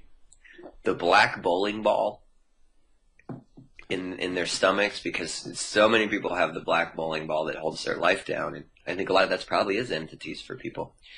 And the aliens, because there's so many people that are having awakening experiences with that right now. They're so grateful that I'm actually writing about this stuff in an intelligent way, a grounded way. I didn't lose my wit and my intelligence writing about this, or my humor, And so, but there seems to be a waking up that's happening. Now, what I'm getting recently in the Daime is we are these star beings, that we are actually star beings. And this is, if you ever read Graham Hancock, and he talks about the ancient mysteries of Egypt, and Graham Hancock wrote the foreword for my book. He's a mentor. I just talk about a man that's grounded and can write about esoteric topics he just did a TED Talk, so I'm very happy about that. But he says the ancient mysteries in Egypt, it's basically saying one thing, that they were waking up initiates to understand themselves as star beings. We're made from the stars. This whole planet is star-powered. We say solar-powered, it's star-powered. In the Daime, they're constantly talking about being healed from the stars, and that we are the stars. And, but a star that doesn't illuminate can't shine.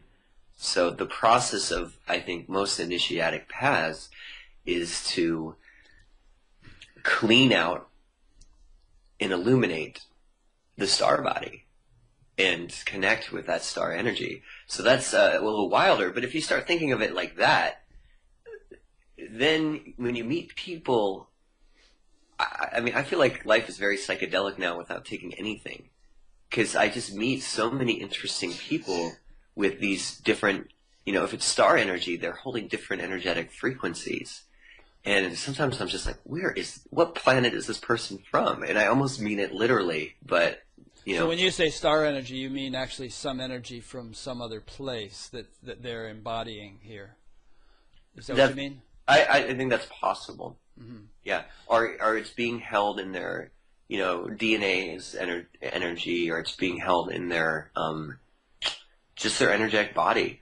Like, I met a person that believes she's a Syrian channel, and she believes there's certain types of music that we're attracted to based on our lineages back to places. And when she said that, it just felt true to me, because I've always been into weirder music, stuff that was challenging mainstream ideas. I was never into like Bon Jovi. I was into like Velvet Underground and people like Daniel Lanois that are very haunting and have these frequencies that are a little different than mainstream music. Rick, what are your thoughts on on this stuff? Oh, you're expressing some of them pretty well. I just sort of feel like, I mean, the parts in your book where you talked about, ancient pictures of, Mary and with some, starship beaming down energy into her womb, and various other actually paintings from hundreds of years ago where they actually depicted this stuff. Kind of corroborates what I've been thinking, which is just that, we're part of a much larger family, and that we've kind of forgotten our membership in that family, because frankly we don't really deserve to be an active member. We just don't have the kind of consciousness to participate in a cooperative, friendly way. I mean, first thing we'd do is, if we had the ability to go to some other planet, is sort of like what we did in Avatar, start raping the environment and killing the natives, based upon our track record. So yeah, we've already had this experience of meeting foreign lands with Columbus, and we really screwed the pooch on that one. Right. I mean, read Howard Zinn, The People's History of the United States. And so, so I'm saying, I sort of feel like, again, along the theme that the whole universe is permeated by intelligence, it's not only intelligence in an absolute sense, but intelligences, and that they're kind of looking over us and waiting for us to grow up enough to be a more equal participant, rather than just some little bad boy that has to be kept in the dark. Yeah, I'm glad you said that. There's a couple things that I'd like to address. One is the Christ line and its galactic things. So maybe we would talk about that next. But I wanted to talk about this thing about them watching us. Is one of my favorite scenes in the book, and there's probably something in me that's very attracted to it, is I believe I call him Don in the book. I changed all the names. Don at Burning Man. He's this guy that, and Don and Sarah. Yeah, he's a successful businessman with $800 million company and so on. It's probably worth $1 billion now. And Yeah. he's got this amazing apartment. He's just like all these things. Very grounded guy. But he, at Burning Man his first year, had this experience of taking mushrooms and see his girlfriend's face turn into this kind of alien face, which I then saw that night I met them at Burning Man. She said something to me in her face about how I brought out her shaman side. And in that moment, I saw her face change into this kind of sexy, grayish alien figure. But it didn't look like these mean grays that you see on the TV and stuff. And then Don tells me this story of how the first year he met, he saw her face change when they were on some art pyramid out there.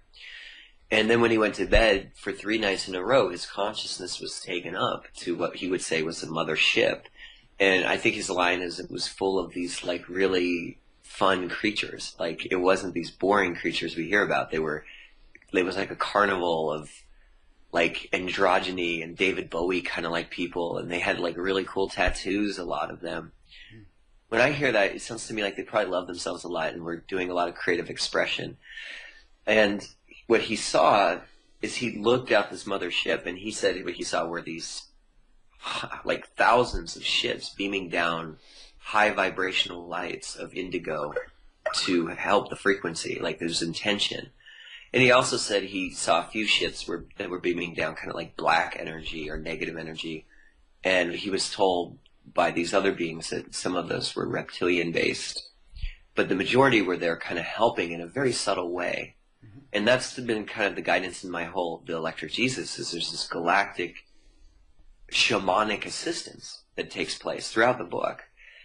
And emphasis on the word subtle, by the way, because obviously if they were gross metallic ships, we would be able to detect them. But and some of them are. I mean, some of them come into this dimension and can be seen and have been seen and so on. But I think, you know, you got to sort of bring into the mix the understanding of subtle realms, and that, you know, beings and even objects can exist on subtle realms which aren't going to be visible through a telescope or something. Yeah, and these subtle realms are in perception of dimensions. Yeah. And so if our consciousness, like you're saying, if we're not at that state, you can't reach that. I'm sorry, I just gave away his name. Don, in the book, is very... It's Ben and Jerry's. Very technically connected. And you know what happened about a year later is I actually told Don and Sarah when they were at a dinner party, I was like, hey, Don, you know, they were talking about aliens because they love to talk about aliens. It's their favorite topic. And I was like, you know what, Don? That night we met you at Burning Man, I saw Sarah's face change into an alien. And he just turns to her and goes, honey, draw him a picture. And she drew a picture of exactly what I saw, with a little alien's heart NYC next to the picture. Does it make it real? No, it corroborates, yes. But Rick, I want to go with what you were saying. I think it's just so important. Which was that? Which is this, we're just holding possibilities. Yeah, absolutely. I mean, you know, it's not like you're going to hell if you don't believe that Sarah was an alien. It's like, who knows? But boy, you had the experience. What does it mean? Who knows? Yeah. But I really want to say, I'm not saying this stuff is true. I'm saying these are experiences I had. Yeah. And, you know, folks out there don't even have to decide if it's true or not. It's just like, you know, those are experiences to consider.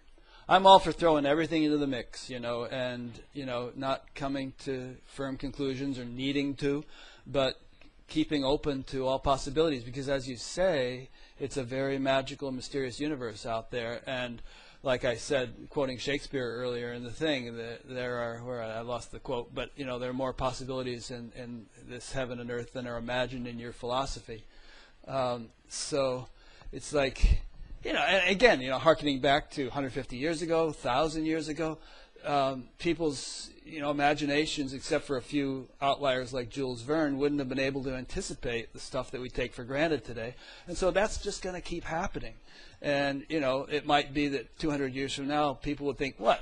They had a problem believing aliens? You know, they're go to the supermarket. They're there shopping with it. I would love to try some alien cuisines. You know, I love like Italian and Thai. It's like Palladian and Arcturian. Yeah, right. Or maybe they're all like Solarians. They just breathe in heavenly energy. And so playing with possibilities here again, and based upon the glimpses that you have had, do you sort of feel like maybe there's a lot of people among us who aren't actually people? I don't know. I feel like what my experience has been is we're more people, you know, but there might be first timers to Earth. I see that with a lot of young generations. Mm-hmm. You know, I think a lot of autism, I think some of it's environmental factors and they have a sensitivity, but I also think it's just a weird planet for them. Mm. I do think you're seeing more of like kind of like crystalline energy generations come in to heal us, which is good. I wrote this comment about young people. Like when I was in my 20s, we had counterculture was drinking too much Rolling Rocks, smoking Marlboro Reds, reading Charles Bukowski, listening to Tom Waits, and hanging out at coffee shops way too long. That was the counterculture. There wasn't much light. Now the counterculture is like, go to these awesome festivals, do a Reiki healing, do some yoga, wear a crop circle shirt, go to an Alex Gray exhibit, and talk about sacred geometry. Yeah, that's encouraging. Yeah. It's funny, you talk about young people. To me, you're just like this little bean sprout of a young... Okay, so how old do you think I am, Rick? Oh, you're in your 30s, because I know, just based on hints you've given me in the book. But you could be in your 20s for all I know if I hadn't read the People hints. think I'm like 25. I'm 38. I'm 2 years from 40. So. Oh, there you go. Well, I'm 63, but I have to actually think to remember because I don't really relate to it. Yeah, this is actually, the audience doesn't know here, but Rick knows that I'm having a big birthday party today, so I feel like this is just a great kickoff for really magical days. So Rick, yeah, you're having a party tonight, and I mentioned to you yesterday, it's a good thing we're not doing this interview the morning after that. Yeah, and you know what the theme of the party is? It's what? 2013, The Space Oddity. So people are going to come as various futuristic, more like a Barbarella kind of sexy futuristic costume. Great. I'm going to go with Han Solo, and my girlfriend's going to be a sexy Princess Leia. Cool. Now, one thing I'm wondering, and I bet you I'm anticipating the question that a lot of listeners are having if they've stayed with us this long, is that there are a lot of people who listen to this show and a lot of people I've interviewed on the show who are in the non-dual world, and their whole emphasis is they would consider most of the stuff we've been talking about today to be just distraction. Possibly true, but who cares, because it's just all a lot of mind candy that is that's not pertinent to actual self-realization. And their whole emphasis may be that, well, when you get right down to it, there is no individual self. We're just pure presence or pure being and so on. And when they hear us talking and read a lot of perhaps read your book, they hear a lot of, well, I experienced this and I experienced that, and then this happened to me. And their question would be, well, who is this me? Who is this I who is having these experiences? That's the real important question. And so in your path and in your study in Santo Daime and whatnot, is there, very much emphasis on that? Or, because most people, a lot of people when they awaken, they think, I am really not ultimately an individual. That's just a sort of superficial facade. I am kind of universal awareness, and so they kind of lose the whole emphasis on individuality. Yeah, well, the whole practice of the Daime is to re-enter the celestial kingdom, which is reconnected with God consciousness and to let go of illusion. There's all these things: let go of illusion, let go of the separateness. But you're right, because we've been talking, the shamanic world is very much about duality. Yeah. And the Daime is this weird mix of the shamanic and the Godhead, the God consciousness, the inner, the oneness, reunion. And it's a real study. I know the Daime tells us, when they're talking about the celestial kingdom, where, those who are not clean do not go. Those who are clean go. Those who are not clean do not go. So if you have beings attached to you and you can't illuminate them, it's really hard to get to that God consciousness. Like, it was hard for me to meditate. Meanwhile, I've got this thing in my back that's saying, kill yourself, kill other people, die, But the meditation helped. So for me, I think it's kind of a both end, It's like, a perfect example would be New York City here. I try to live in this non-dual world as much as I can and meditate in that. But when I'm walking down a street at night, if I don't have awareness of the dual world, and this did happen to me, I got mugged and almost hurt really bad. So I think there's the God consciousness in there. There's the awareness that we're here. And also a lot of my healing practice, I work with what we would call in bioenergetics, a lot of schizoids, because that's mine. And schizoids love to be spiritual, because that's where, it's nice up there, it's beautiful and that. The hard part for them is being here, because it's terrifying. And to be in the illusion and help bring light. And so huge amounts of my practice is actually to ground people, to bring in that higher consciousness energy, and then spread the love. The Daime, though, just says, it's like we're in a spiritual war fighting it with, what do they say?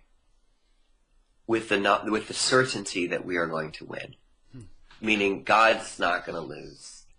It's all coming back into, and it already is there, But I think you're right. I'm glad you brought that up, and I think it's a study. I think it's a study for everyone. It's not just me. If you're only looking at the non-dual world, it might be good to, pay attention to the dual world we're in as well, and just notice where you might not be paying attention. Well, that's actually a trend in so-called non-dual circles. There are a number of teachers and speakers whose whole emphasis was on the non-dual to the exclusion of the dual, to the exclusion of the personal. And after some years of that, they began to mature and began to realize that it had been lopsided or only partial. And so there's this whole kind of embodiment movement taking place in the non-dual teachings. And to my way of thinking, mature spirituality is an incorporation of the full spectrum and a sort of a facility in functioning at all levels of the spectrum, all levels of manifestation, from the unmanifest to the most gross and practical, like walking through a street in New York at night. And if there's any deficiency on any of those levels, then that's an area that needs growth. And for most people, of course, they're so hung up in the dual that the non-dual is really a necessary focus and a breath of fresh air when it begins to dawn. And sometimes they become fundamentalist in that orientation. But then over time they can't stay there. It's got to sort of start bleeding into the manifest again and enriching the whole thing. Yeah, sounds like a study. I mean, with the healing work I do is so much about the chakras and finding where the blocks are in the chakras. So it's very weird for a very spiritual person to come in, and I'm like, you need to work on being sexy a little bit. Like, we need you, and I'll actually put on music where they can dance their second chakra and feel it, sometimes for the first time, really. Yeah. Do you see the chakras when you're doing energy work with people, or how do you know what they need? Mostly with my eyes closed, I'll see the chakras. Well, if someone's really rigid in like this, they're going to need some heart opening, and they're going to need some first and second chakra. Most people, if you look, I think the major woundings happen in the second and the fifth chakras, the feminine, the heart, or the second and the fourth, the heart and the sex chakra. It just seems like they're so vulnerable for people. And of course, people say like someone has a throat issue and they're not expressing themselves. So you got to do all this fun, like color therapies. I love it. Our idea of healing is so boring to me sometimes. It's very clinical. And I think when we start understanding it as a beautiful art project, and these colors, these expressions need to come into being, it just becomes much more rich. And, that's the creative energy. So it is tracking. But usually it's not me. It's the guides that tell me. And I guess you do these sessions over Skype as well as in person. So are you able to do them just as effectively over Skype? In some ways, Skype can be a little more effective because there's something, say like someone's gone through sexual abuse, right? And you're sitting in a room together. That can be a little stressful for somebody. Sometimes there's a safety having that Skype. It's like an extra boundary for them to go into these spaces. I haven't found one more, at least less effective, but I have noticed sometimes it's actually not a bad thing, the Skype, in that there are sometimes I'd like to do hands-on work and I can't do that, right. But that's when you train people to do the hands-on work for them. Mine is more like I call it warrior training. That's more of what it is.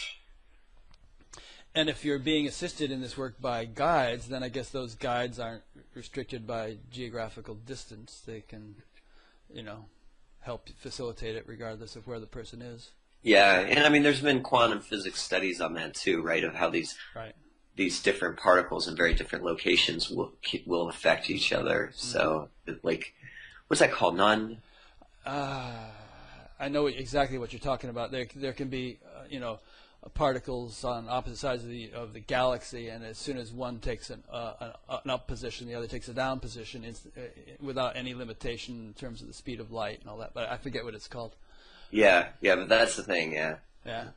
And who are these guides that are helping you with the healing thing? I mean, we've talked about all kinds of subtle beings and all, but is this like the guys that used to call you cowboy, or is this a different gang?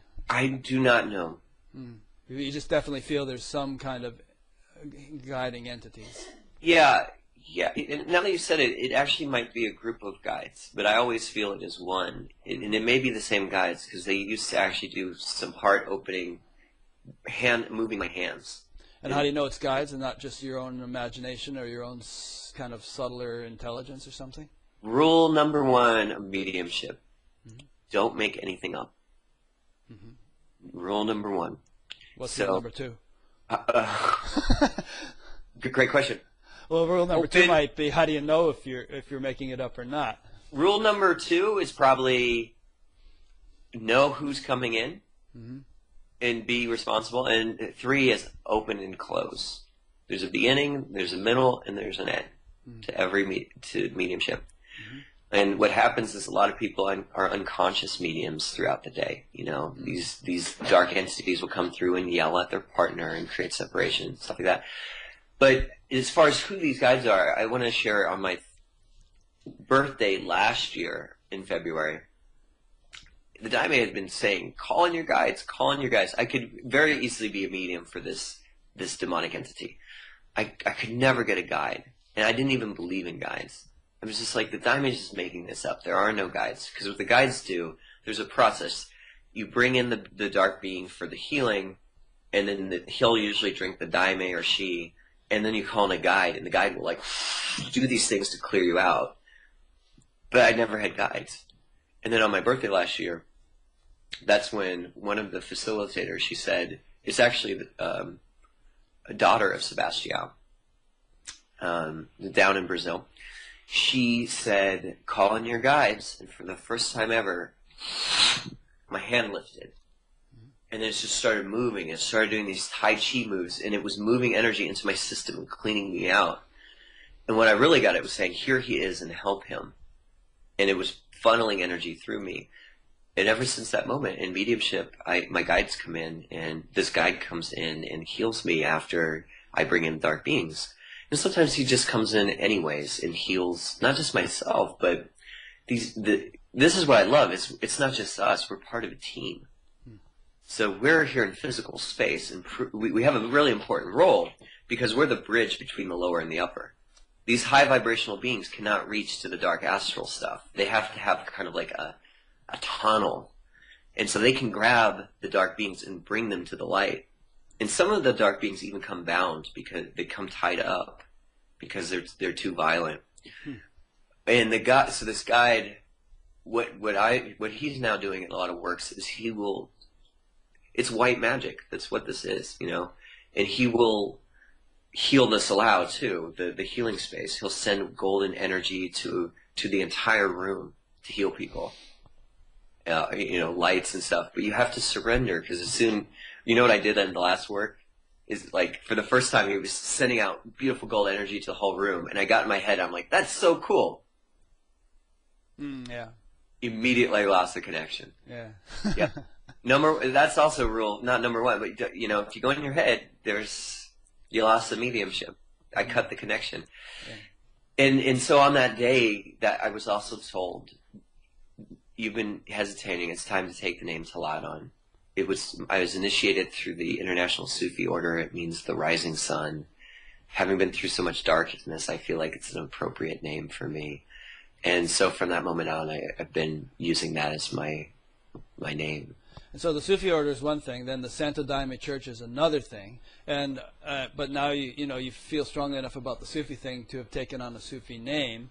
Is your Sufi teacher cool with the whole Santo Daime thing? I left the Sufi Order after being initiated. Okay. Because they didn't know how to deal with a demon.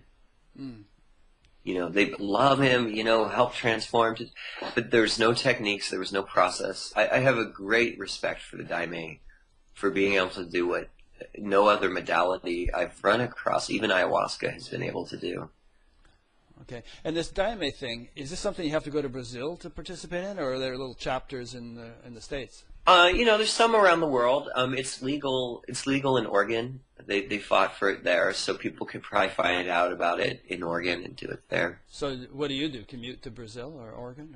Or? Um, uh, you know, no comment.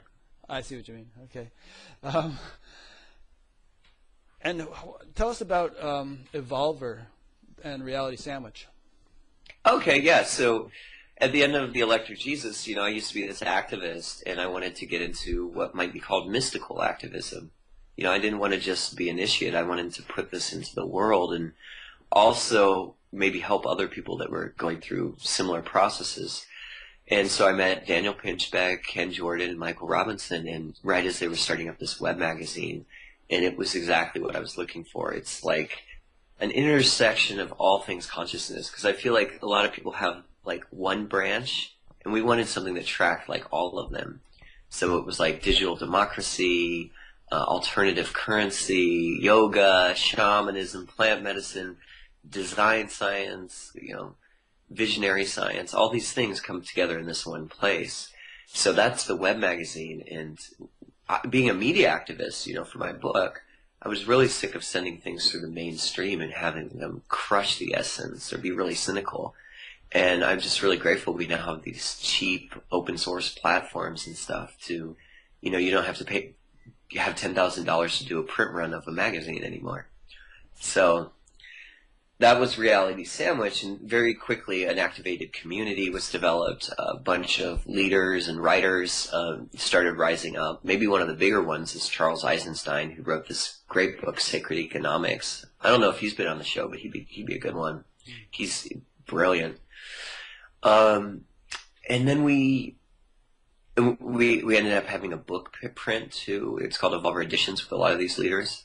But what we saw is people wanted to meet in physical space. They didn't want to just do this online. They wanted to create these transformational communities.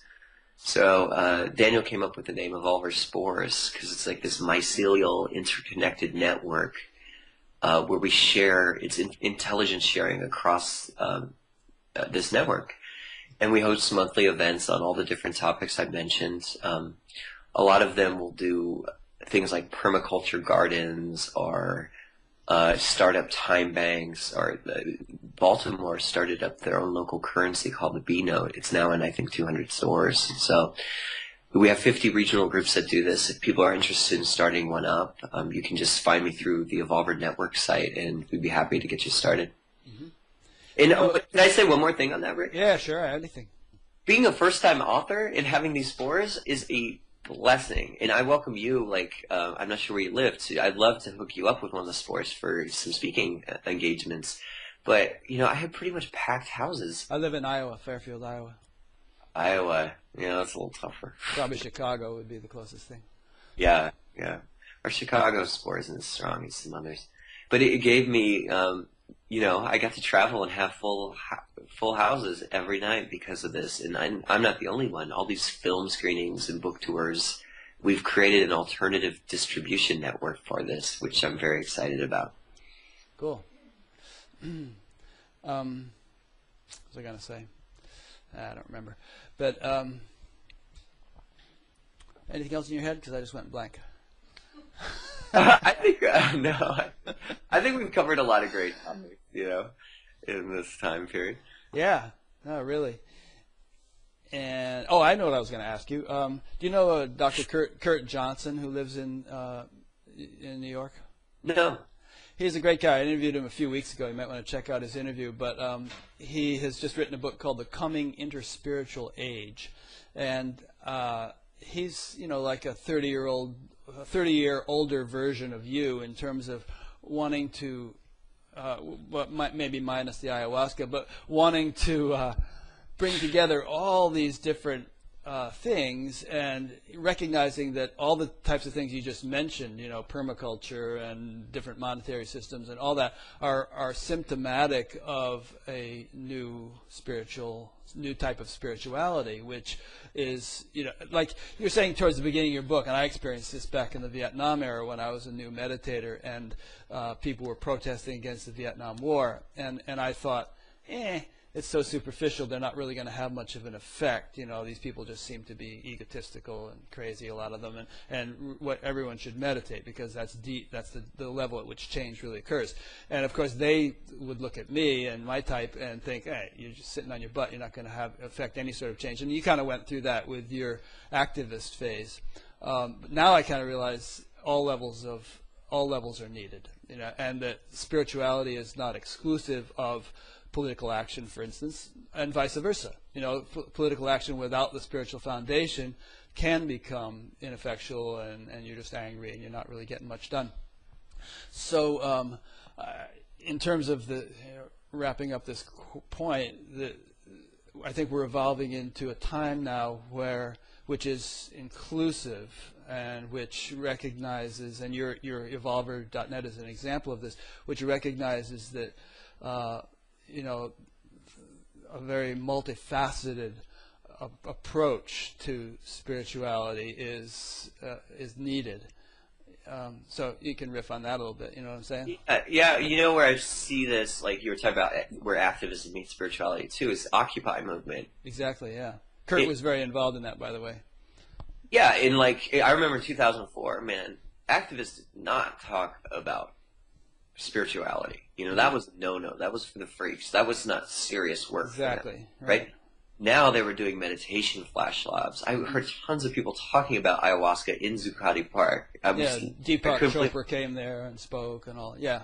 Yeah, but there's still a lot of work to be done, because the confrontation with the police, this cat and mouse that they've been playing for years, was still going on, and I don't think they had to get kicked out of Zuccotti Park. I think all these people didn't need to get arrested, but they just, if someone, and of course I could be that person, so I am just as guilty because I'm busy with Evolver in this. I didn't say, you know what, we need to have some nonviolent communication workshops between police and organizers.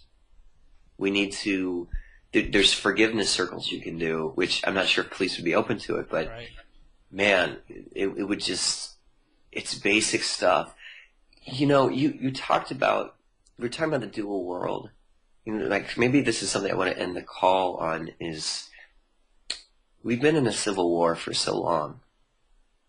The angels and the demons, this race and that race. And the Daime, its real lesson, I think this is every spiritual tradition, is authentic spiritual tradition, is we're family. And we're here to heal. Like, we need to end the civil war between the family and create union. So that's what I think, and within ourselves, the civil war in ourselves. And I think that's the great project of this unification. And what I see as a dimensional shift of the heart is that union of the family, and seeing ourselves as brothers and sisters. Yeah, there's a Sanskrit phrase which I can't pronounce, but it's basically, the world is my family. Awesome. Cool. Well, that is a good note to end on. So this has been a lot of fun, as I knew it would be. And I'm kind of, very impressed with the work you're doing, and I hope it continues to thrive, and I'm sure it will. And I will be linking to your various websites, I guess, Evolver.net, Reality Sandwich, if you want me to link to that one, and Talat Healing. Yeah. And so people listening to this, if they happen to be listening while driving in their car or something and can't write it down, if you just go to batgap.com, you'll see Talat's section on my site, and a bio of him and links to his various sites through which you can get in touch with him if you wish. All right.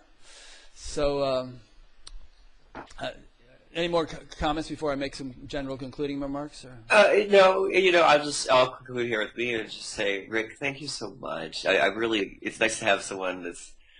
Yeah, I feel like a little bit of a mentor. I'm going to check out Fireside Theaters, and I just like how you're holding the flame for us and the space you hold. It's been really fun. I've learned a lot, so thank you for listeners out there. So, if you pick up a copy of The Electric Jesus, and I'll send you. Make sure to say it's through this program. Send me an email. And as a gift, I'll send you a 25-minute chakra activation MP3. It has sound healing, it has breath work, it works with the chakras. So I think it's a nice little gift and I think you'll enjoy the book. It seems like Rick did. Cool. So I'll link to your book on Amazon from batgap.com. So if somebody buys it, you want them to get in touch with you and say, I bought the book because I heard about it on Batgap? Is that what you're saying? Yeah, just send me an e-receipt and I'll send you the chakra activation. Okay, great.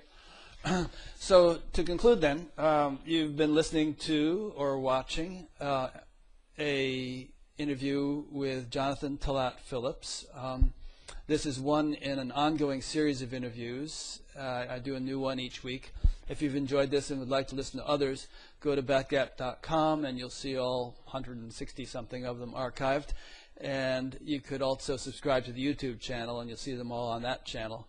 Although the early ones I did were all split up into 10-minute segments because I had that limitation on YouTube. Now I can put the whole shebang up there in one chunk.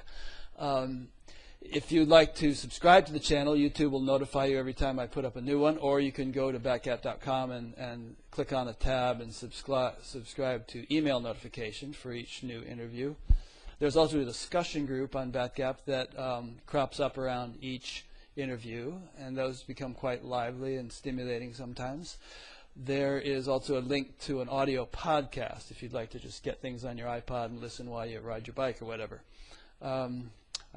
All kinds of interesting stories about what people do while they listen to this. One guy tells me he hikes in the Himalayas on a regular basis and listens to Batgap. Another guy rides a horse in Arizona. I'm sure there are plenty of dishes washed while listening to this program. So there's that. And there's also a donate button, which I kind of don't make a big fuss about, but it really is important and it is actually hopefully enabling me to shift into doing this more full time and not eat up all my time just making a living. So click on that and donate if you feel inclined. So thanks for listening and watching, and we'll see you next week.